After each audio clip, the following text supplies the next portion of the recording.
Shalom, kita belajar lagi topik dealing with people. Jadi ini topik menyangkut hubungan kita dengan sesama, dealing with people.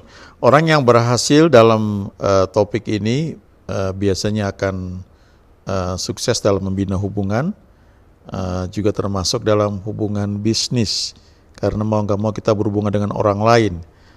Tapi yang mau saya bahas ini lebih spesifik kepada hubungan di dalam keluarga kita antara suami dengan istri, ya, istri dengan suami, juga antara orang tua dengan anak-anak, anak-anak dengan orang tua, dan juga antara sama saudara.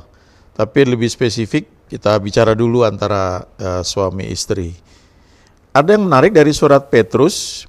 Dia katakan begini soal perhiasan, 1 Petrus 3 ayat 3 sampai dengan 4. Perhiasanmu janganlah secara lahiriah, yaitu dengan mengepang-ngepang rambut, memakai perhiasan emas, atau dengan mengenakan pakaian yang indah-indah.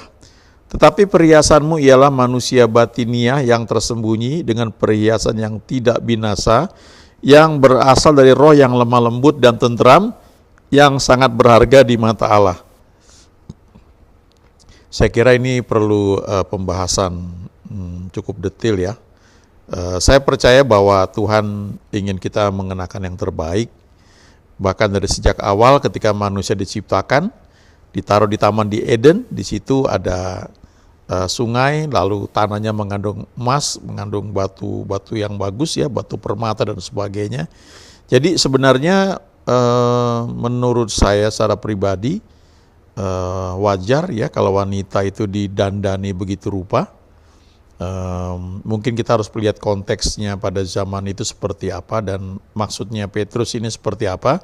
Tapi yang saya percaya adalah jangan sampai karena perhiasan yang sifatnya lahiriah kita melupakan perhiasan yang sifatnya batiniah.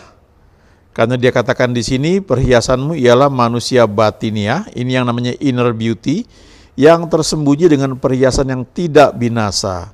Dan itu berasal dari spirit yang lemah lembut, ya, bukan yang berontak, yang pedas kata-katanya dan suka nusuk perkataannya, ya, tidak seperti itu. Tapi ini spirit yang lemah lembut, gentle spirit dan tentram yang sangat berharga di mata Allah.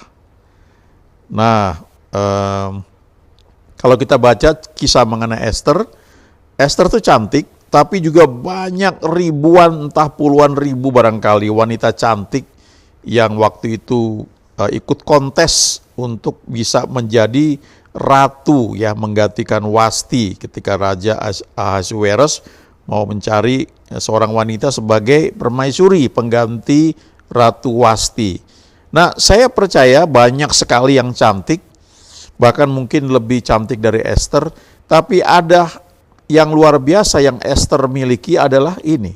Ya, memang nggak dikatakan jelas di Alkitab, tapi dia punya spirit yang lemah lembut. Dan itu terdidik oleh karena dia memang dibesarkan oleh paman atau sepupunya, Mordekai, dan dia terbiasa nurut dari kecil.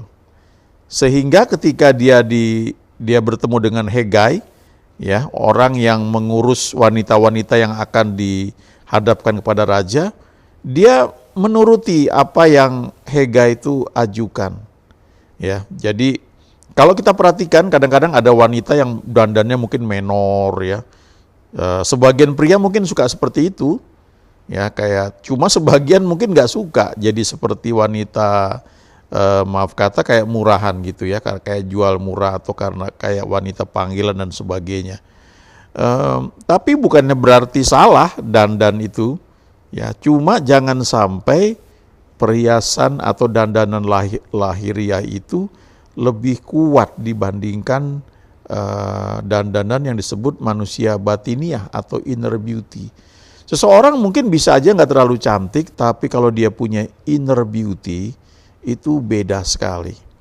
Dan kalau pria, ya, memang pandangan pertama itu dia lihat secara fisik, tapi selanjutnya itu adalah soal inner beauty, ya. soal sesuatu yang lebih dari sekedar fisik. Coba kita lihat dulu ayat pertamanya ini ya dari surat Petrus. Dikatakan begini, demikian juga kamu, hai istri-istri, tunduklah kepada suamimu, supaya jika ada di antara mereka yang tidak taat kepada firman, mereka juga tanpa perkataan dimenangkan oleh kelakuan istrinya. Ini luar biasa ya. Ada hamba Tuhan yang dia secara bergurau dia bilang begini ya, demikian juga kamu hai istri-istri, tunduklah kepada suamimu, bukan tanduklah suamimu. Ya, jadi kadang-kadang mungkin ada sebagian istri yang suka menanduk ya suaminya, ya bukan dengan fisik tapi dengan perkataannya mungkin, karena ya banyak hal ya. Kalau waktu belum menikah kan semuanya nggak kelihatannya indah semua, dalam arti yang diperlihatkan waktu ketemu itu kan yang baik-baik, tapi setelah menikah baru nyata ya. Ada saya baca seorang hamba Tuhan yang dulu sangat terkenal menulis tentang keluarga, namanya Walter Trobis. Dia bilang, saya sangat mencintai istri saya, dan waktu kami sudah menikah saya kaget sekali, ternyata wanita yang luar biasa ini yang kepadanya saya menyerahkan hidup saya, seumur hidup saya untuk mendampingi dia, ternyata dia ini kalau mencet odol ternyata itu bukan dari ujung tapi di tengah. Sementara si Walter Trobis diajarkan itu kalau mencet odol itu pasta gigi selalu dari ujung dengan rapi. Nah, sementara istrinya juga kaget lihat, istrinya namanya Ingrid ya, Ingrid Trobis. Istrinya kaget lihat Walter Trobis ini kalau pulang dari pekerjaan atau dari pelayanan itu kaos kaki bisa tersebar di mana-mana, tidak dimasukkan dalam sepatu. Lalu kalau tarik laci nggak pernah ditutup rapat lagi. Lalu pakaian kok jadi berantakan. Nah, ini hal-hal yang mungkin tidak dimengerti gitu ya. Tapi kemudian Walter Trobis itu belajar ya, dia mengajarkan banyak sekali bagaimana saling menerima satu dengan yang lain, dan kemudian dia ajarkan juga banyak hal ya, bagaimana sikap istri kepada suami. Dan dikatakan di sini ternyata kalau ada suami yang tidak taat kepada firman, entah suaminya itu sudah bertobat, sudah kenal Yesus tapi mungkin masih bandel dalam beberapa hal, atau memang belum kenal Tuhan, tapi mereka bisa dimenangkan oleh kelakuan istrinya ya, tanpa perkataan. Ternyata itu bisa. Itu ayat 1-nya bilang kayak begitu. Ayat 2-nya menjelaskan, jika mereka melihat bagaimana murni dan salehnya hidup istri mereka itu. Jadi ternyata bisa dengan kelakuan itu memenangkan orang lain tanpa ribut khotbah, ribut protes ya, dan sebagainya dan sebagainya. Ada hamba Tuhan namanya Smith Wigglesworth ya, sudah meninggal dia. Dalam pelayanannya selama dia hidup, dia tuh membangkitkan 20 orang mati lebih. Dan pelayanannya sangat luar biasa. Tapi ketika dia baru menikah, dia ini buta huruf. Istrinya yang ngajarin dia baca, dan dia tidak suka persekutuan. Nah, istrinya yang lebih dulu kenal Tuhan, satu ketika Smith ini sibuk pekerjaan, istrinya suka pelayanan, lalu Smith ini negur istrinya. Dia bilang begini, saya nggak izinkan kamu pergi pelayanan ya. Saya ingat baik-baik, saya kepala keluarga, kamu harus tunduk pada saya. Terus istrinya senyum, istrinya bilang begini, Smith, di rumah ini memang kamu kepala keluarga, tetapi dalam gereja Tuhan, Kristus adalah kepala jemaat. Saya lakukan bagian saya di rumah untuk memenuhi semua kebutuhan, dan setelah itu baru saya pelayanan. Lalu Smith bilang, kalau kamu nggak nurut saya kunci pintu ya. Kemudian istrinya setelah beres semua makanan, dia pergi pelayanan, pulangnya ternyata dikunci pintunya ya. Pagi-pagi begitu Smith bangun, dia cek, makanan udah siap di meja. Dan tiba-tiba dia lihat istrinya, istrinya senyum, selamat pagi Smith, silakan makan, breakfast sudah siap. Ternyata istrinya masuk dari pintu dapur yang nggak dikunci. Lalu kali berikutnya Smith kunci pintu depan, pintu dapur, dan pagi-pagi dia turun, dia cek istrinya belum datang, istrinya rupanya terkunci di luar. Dan ketika dia buka pintu dapur, ternyata istrinya semalaman bersandar di pintu dapur, dan begitu pintu dapur dibuka ke arah dalam, istrinya langsung kaget ya, sempat mau jatuh gitu karena dia cuma duduk sandaran di pintu dapur, dan dia bangun. Begitu dia bangun, dia senyum. "Hai Smith, good morning, selamat pagi, mau makan apa? Saya siapkan buat kamu." Lalu Smithnya tersenyum, dia bilang, iya saya salah. Jadi istrinya nggak melawan dengan ribut, dengan perkataan, dengan kata-kata tajam dan sebagainya. Istrinya cuma dengan ramah menyiapkan segalanya ya. Menyiapkan makanan, minuman, menemani Smith makan. Dia lakukan semua dengan baik. Jadi Smith Wigglesworth ini dimenangkan oleh kelakuan istrinya, bukan oleh khotbah atau perkataan istrinya. Ya, action speak louder than words. Ini berlaku di mana-mana ya. Juga buat suami ya, kadang-kadang mungkin ada istri yang sebel juga ya. Khotbah aja tapi actionnya mana gitu. Ada hamba Tuhan yang dia cerita, istrinya protes sama dia, "Kamu kalau di mimbar udah kayak malaikat, kalau di rumah kamu meleset." Ya, ini memang pelajaran buat kita semua ya. Masing-masing ada firmannya, buat suami ada, buat istri juga ada. Tapi intinya ini, action speaks louder than words ya. Perkataan kita itu yang sikap kita, tindakan kita itu yang ditentukan oleh sikap hati kita, itu berbicara lebih kuat dibandingkan dengan kata-kata kita ya. Dalam pelayanan juga begitu ya. Kalau kita hanya perintah-perintah, kita bosi ya, hanya bisa memerintah, itu nggak jalan ya. Kita bisa mengajar tapi kita juga harus lakukan ya. Lakukan dan beri contoh. Dan lakukan itu dari hati kita, dari kedalaman hati kita, karena kita sadar itu pelayanan ya, dan kita percaya bahwa itu ada rewardnya, ada upah yang Tuhan berikan bagi kita ya. Saya kenal dulu sekali ya, ada seorang hamba Tuhan dan saya sangat diberkati ya, suami istri, dan mereka punya masalah yang cukup pelik ya. Sehingga akhirnya mereka pisah ya, kemudian cukup jauh ya, yang suaminya itu sampai pindah kepercayaan lain, padahal itu sangat luar biasa dulu ya, saya sangat diberkati. Nah saya sempat mikir kenapa bisa begitu ya, bukankah istrinya juga sangat rohani? Nah saya nggak tahu detail ya, tapi ada teman yang cerita bagaimana ketika mereka melayani keluarga ini, mereka datang ke rumah, mereka tengking, doa keliling dan sebagainya, pengurapan, tapi nggak berhasil ya.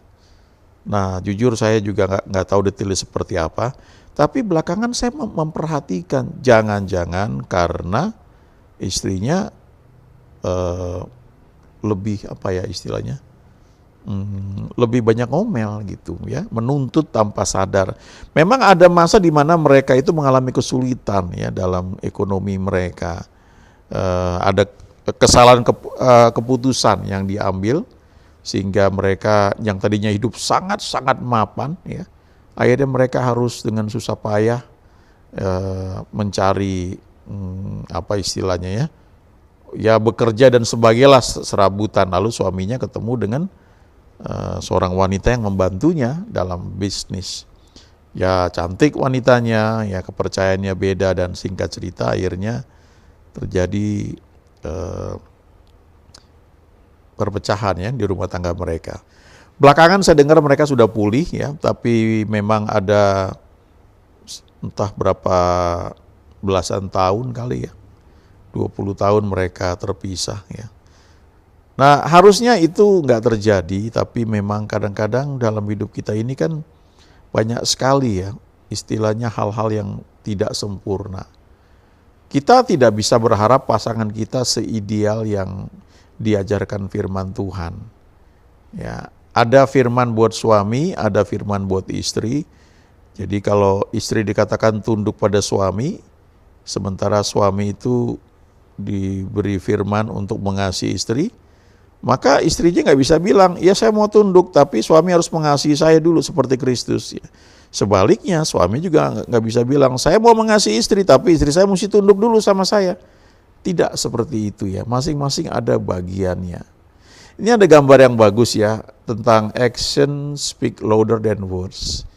Ini yang cewek, anak kecil di sebelah kanan, dia bilang, I'm so concerned with that old lady carrying those heavy bags. Aduh, kasihan banget ya sama nenek itu yang ngangkat tas yang begitu berat. Ya, dia cuma ngomong aja, aduh kasihan ya.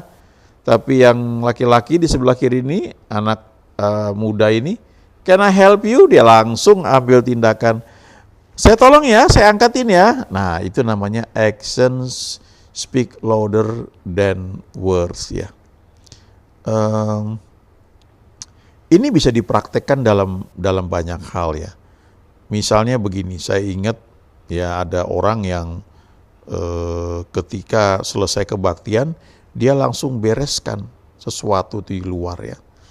Gelas aqua sisa dibereskan, itu salah satu contoh ya. Yang praktis sekali, gak usah ngomong, langsung bereskan. Ada sampah yang bisa dibersihkan, diangkat ya, disingkirkan. Nah ini ada ayat lagi buat suami, nah ini ayat yang luar biasa ya, 1 Petrus 3 ayat 7. Jadi kalau tadi bicara mengenai istri, nah sekarang mengenai suami. Dikatakan di sini, demikian juga kamu hai suami-suami, hiduplah bijaksana dengan istrimu sebagai kaum yang lebih lemah. Hormatilah mereka sebagai teman pewaris dari kasih karunia, yaitu kehidupan, supaya doamu jangan terhalang. Jadi kalau kita jadi suami, kita perlu hidup bijaksana. Hidup bijaksana itu artinya kita menyadari ya kapasitas atau tingkat kerohanian istri kita seperti apa ya. Lalu bertindaklah sesuai dengan yang tentu Roh Kudus akan menuntut dia bagaimana harus bersikap ya. Mereka lebih lemah gitu. Jadi jangan dituntut mungkin seperti kita kalau kita merasa kita lebih rohani. Nah, dikatakan kita perlu menghormati supaya doa kita jangan terhalang. Saya ingat ada dulu seorang ibu bilang, oh kalau suami saya macam-macam sama saya, nanti doanya akan terhalang. Salah sendiri, kenapa nggak mau hidup bijaksana dengan saya. Nah ini perlu keseimbangan ya. Karena kalau istrinya kekanak-kanakan terus ya, nggak mau membangun kehidupan rohaninya, jadi suaminya harus terus ya seperti berhubungan dengan anak-anak kecil yang secara rohani ya perlu selalu dimengerti. Maka akhirnya kalau kehidupan doa suami terhalang, ya dampaknya ke istri juga, ke keluarga juga. Jadi ini satu hal yang kita harus pikirkan masing-masing ya. Kalau misalnya saling sama-sama ngotot gitu ya, istrinya ngotot, dia yang salah kok misalnya begitu ya, nggak mau ngomong dan sebagainya. Nah yang rugi ya bukan hanya suami, dua-duanya kan terhambat ya. Apa yang Tuhan rancangkan mestinya jadi tertunda. Mestinya suaminya cepat dipromosi di pekerjaan, tapi karena sikap istrinya ngoceh ke sana, ngoceh ke sini, mungkin macam-macam, akhirnya karirnya mungkin bisa terhambat ya. Ini hal yang kelihatannya sepele, tapi harusnya jadi perhatian kita ya. Sebab Tuhan itu menjanjikan kehidupan yang baik buat kita. Ada surga di dunia selama kita masih hidup. Tapi tentunya kita perlu belajar melakukan bagian kita. Dan ingat ya, kan banyak sekali yang gak ideal. Kalau suami kita belum seperti yang kita harapkan, lakukan bagian kita. Firman Tuhan berkata kepada istri, hormati suamimu. Ya, respect, hargai. Masa mesti orang lain yang hargai? Saya punya teman yang berkata, kalau ada orang pertama yang harus menghormati suami saya, itu adalah saya. Wah, luar biasa. Nah, kalau kita suami sebaliknya, ya, kasih istri apa adanya, sekalipun mungkin suka ngomel, ya, mungkin suka perkataannya pedas, ya, tetap kasih, karena itu firman Tuhan. Di situ kita dibentuk, kita diasah. Dan apa yang Tuhan janjikan buat kita bisa alami itu, yang namanya living the good life, ya. Jadi sebenarnya kebahagiaan itu soal pilihan ya. Bagaimana kita bersikap.